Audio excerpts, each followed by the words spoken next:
ఈ 5 ఏళ్ల పరిపాలన ఎలా అనిపించింది? కట్టినాం, ఉమ్. కత్తి మీద మెడ మీద కత్తి పెట్టినట్టే. మరి ఒక్క ఛాన్స్ ఇచ్చాను, సుపరిపాలన అందించానన్నారు, ఎంతవరకు ఏం వచ్చిందంట? లేదు. అంటే ఏమనుకున్నారంటే వైఎస్ రాజశేఖర రెడ్డి గారి కంటే బాగా చేస్తారనుకున్నారు. కానీ వైఎస్ రాజశేఖర రెడ్డి గారి కంటే మట్టం చేశాడు అసలు. జనాలకి సరిగా అందుబాటు లేకుండా వాళ్ళ వర్గాలు వాళ్ళల్లో వాళ్ళు నియంత్రిత పాలన జరిగింది అనుకోవచ్చా? 5 ఏళ్ళు అరాచక నియంత్రిత పాలన అరాచకం జరిగింది. మరి ఓపెన్ గా అడుగుతున్నారు, మీరు ఒక ముస్లిం కాబట్టి మీ మైనారిటీలకి అసలు ఎంతవరకు సంక్షేమం జరిగింది అంటారు ఈ 5 ఏళ్ళు? వాడి వల్ల నాకు రూపాయి కూడా రాలేదు. మరి మా మైనారిటీలు అందరూ నా వైపే ఉన్నారని చెప్పారండి ఆయన. మరి ఏమైందంటారు ఈ రోజు? ఏం రాలేదండి, పిచ్చి మాటలు, అన్ని పిచ్చి మాటలు అయ్యి. అది నెత్తి మీద చేయి పెట్టడం, తల దువ్వటం తప్ప ఇంకేం లేదు. ఇప్పుడు ఓపెన్ గా అడుగుతున్నానండి, జగన్ ఎంత దారుణంగా ఓడిపోవడానికి కారణం ఏంటంటారు? మీరేమనుకున్నారన్న కోటరగా? ఏమండి, ఒకటి ఏదన్నా గాని ఇప్పుడు 1000 మందిలో 10 మందికి ఇస్తున్నాడు, మిగతా 99 మందికి ఇవ్వట్లా, రాట్లా ఫలాలు ఎవరికి రాట్లా. మరి ఏమనంటే చెప్పేది ఏమనంటే కరెంట్ బిల్లు పెరిగిపోయినాయి, మీకేమో ఇన్కమ్ ట్యాక్స్ కడుతున్నారు మీరు, ఇవన్నీ ఏది మన వాలంటీర్లు. అవునండి, వాలంటీర్లు సరిగ్గా పరిపాలన లేదు వాళ్ళది కూడా. రావడం ఏదో చూపుగా వెళ్ళటం, వెళ్ళిపోవడం. ఏమండి, ప్రజల ముందు జనాల ముందు రాలా. ఈ 5 ఏళ్ళు అరాచక పాలన అనేది మొదలవడం వల్లే ప్రజలు భయపడడం వల్లే ఓడించారంటారా?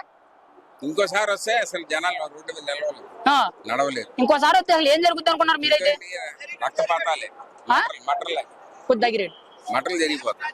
అది ఫైనల్ గా 133 బటన్లు నొక్కానన్నారు. మరి ప్రజలు ఏ బటన్ నొక్కారంటారు? ప్రజలు బటన్ 130 వాళ్ళు 1000 నొక్కేశారు. వాళ్ళు మీకు ఓటు ఏమైందంటే 65% టీడీపీ గానీ పడింది, దీని 30-35 పడింది. అది ఫైనల్ గా మరి ఇంకోసారి జగన్ వస్తే ఏంటి పరిస్థితి అంటారు? ఇంకా జీవితం ఇంకా రాడంటారా?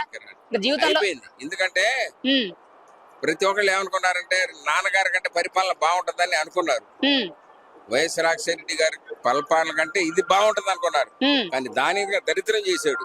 ఆ పరిపాలన బాగుంది. ఇప్పుడు నాన్నగారి పేరుని చూశారు, నన్ను కూడా చూడాలన్నారు. నాన్నగారి పేరుని చూసే గెలిచాడు చెప్పంటారా? ఆ నాన్నగారి పేరు పట్టే గెలిచాడు. అవునండి, అంటే ఇప్పుడు ఆయన పేరు కన్నా బాగా చేశాడా లేకపోతే దరిద్రంగా ఉందా అంటారా? సీనియారిటీ ఏం కాదు కదండి, గెలిపించారు జనాలు. సరే ఇది కూడా ఎలా ఉంటుందో చూద్దామని. ఈ రకంగా అరాచకంగా ఉంటే ఏం చేస్తారు?